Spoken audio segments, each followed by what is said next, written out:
What's going on, everybody, and welcome back to Comic Breakdown. I'm super excited about today because we are finally getting the last issue, Aliens vs. Avengers. Jonathan Hickman is bringing his story to a close. To get us caught up on everything that has happened so far, we have the engineers. They created life in a universe. Generations later, these synthetics, they became killing machines. They exterminated the engineers. But when it fails, when some of these engineers are able to get away, they go hunting for their creations. Inevitably, David, the synthetic, brings the Xenomorphs to the Avenger universe. All-out war happens, and everybody dies. The surviving Avengers, Carol Danvers, Tony Stark, and Miles Morales, they head to Mars. They head to Arakko, home of the mutant population. But by the time he gets here, he realizes that they're already too late. Sinister is taken over, leaving only Emma Frost, Armor, Manifold, and Wolverine alive. After Sinister's last attack, the mutant survivors rescued a badly injured Carol Danvers while Tony was killed and Miles escaped. All hope had seemed to be lost until the unexpected arrival of Wakanda. With that being said, let's dive into this breakdown.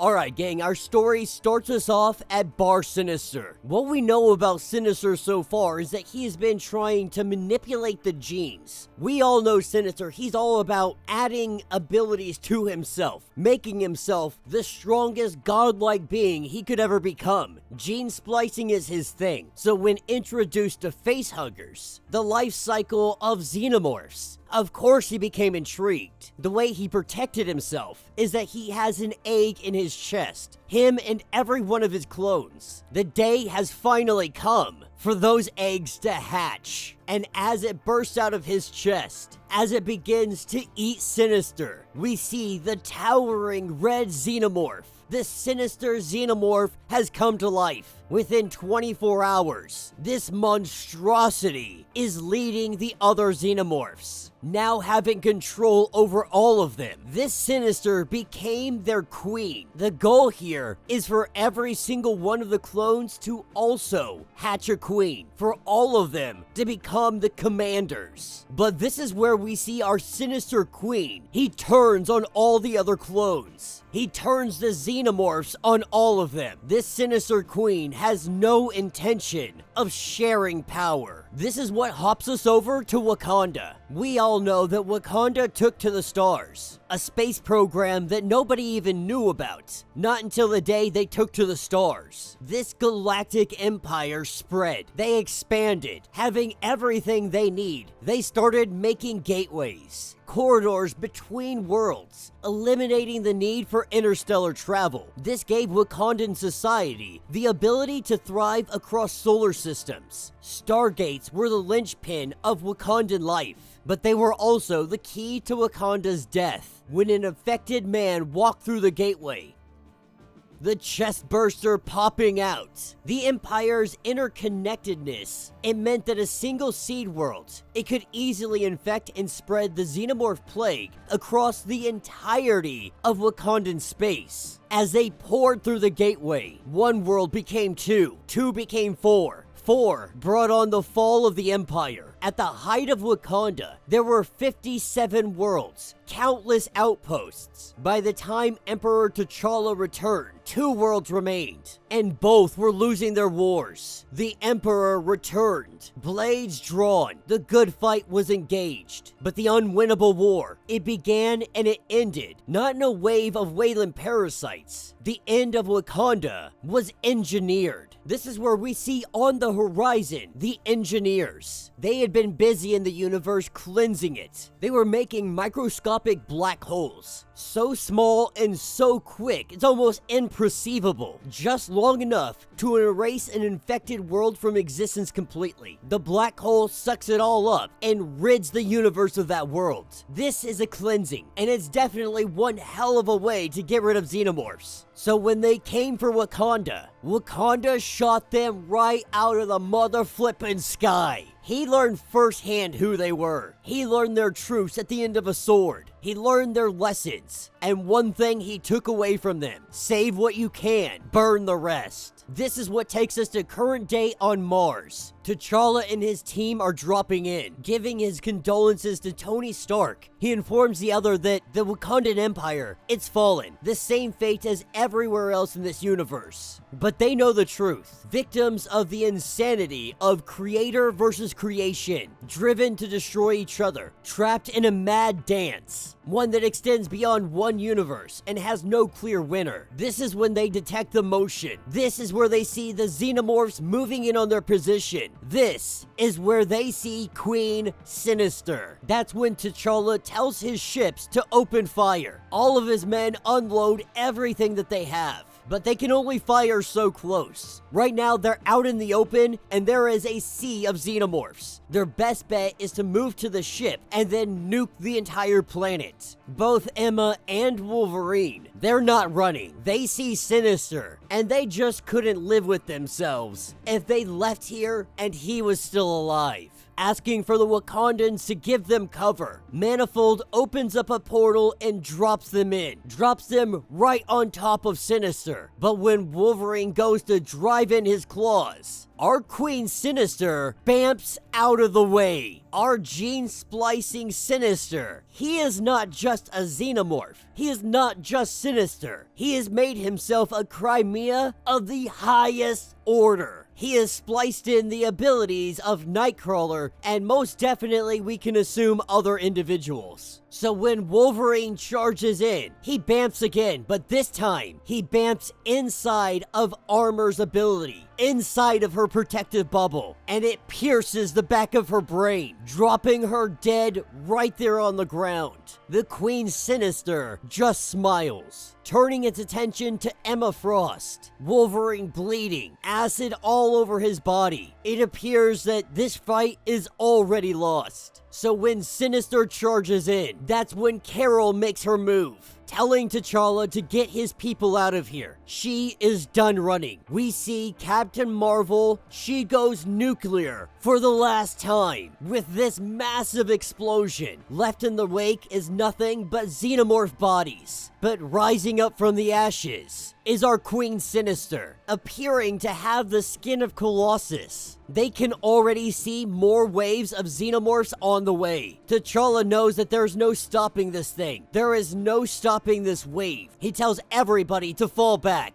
As they prepare to leave, this is when a new Xenomorph arrives. But to learn where this Xenomorph came from, we have to pick up in the past. We pick up with the death of Tony Stark. We know how it all unfolded. Tony and Miles, they ran off to do their own thing. And when they tried to regroup, one of the Xenomorphs, they got hold of Tony. It pierced him right through the chest.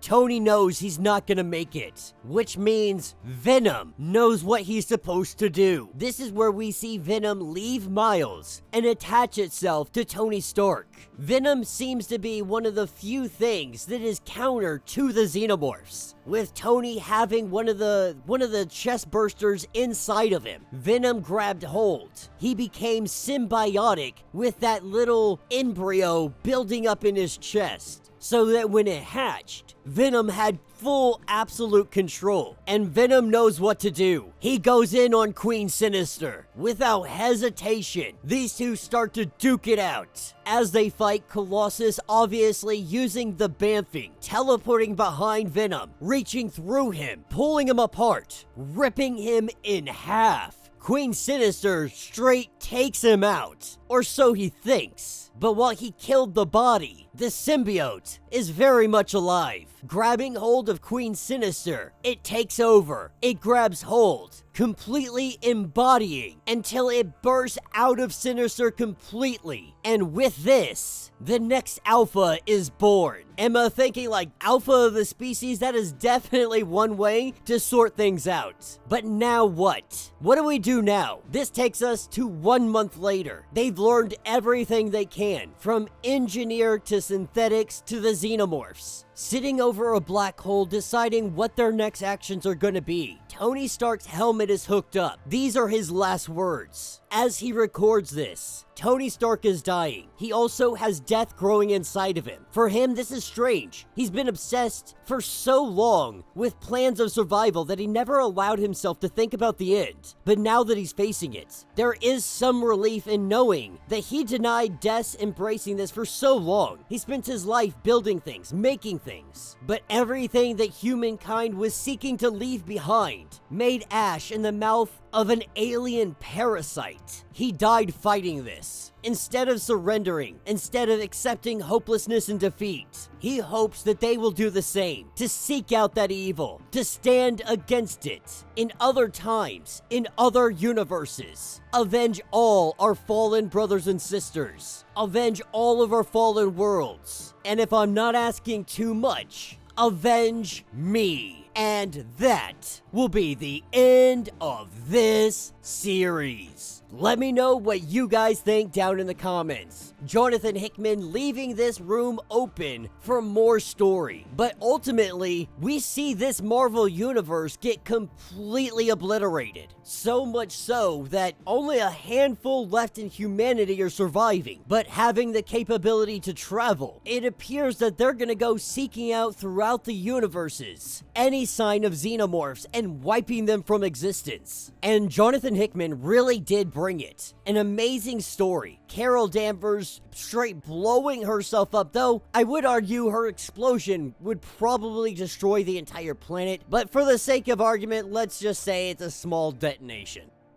Carol Danvers sacrificing herself so that the others could live. Queen Sinister. It is odd that Venom's able to take out Queen Sinister. They're able to win this battle, yet Venom seemed rather underutilized throughout the other parts of the story. Now, there's definitely some plot holes. You know, I've seen people talk about it in the comments, and I agree to an extent. You know, you have people like Kid Omega, Jean Grey, the Phoenix, so on and so forth. Like this, at the end of the day, this probably would never actually happen. There would have to be extreme, extenuating circumstances for everything to line up perfectly, though I could definitely see many worlds taken over before this thing is stopped. But I don't think every world be taken over. Though Wakanda with its gateways, that I could see quickly overrun. Those, 50 plus planets, most definitely. So while there are, a few unbelievable things here and there, for the most part, you can set that aside and you can really see what Jonathan Hickman's doing here. I personally enjoyed the hell out of it. Jonathan Hickman has been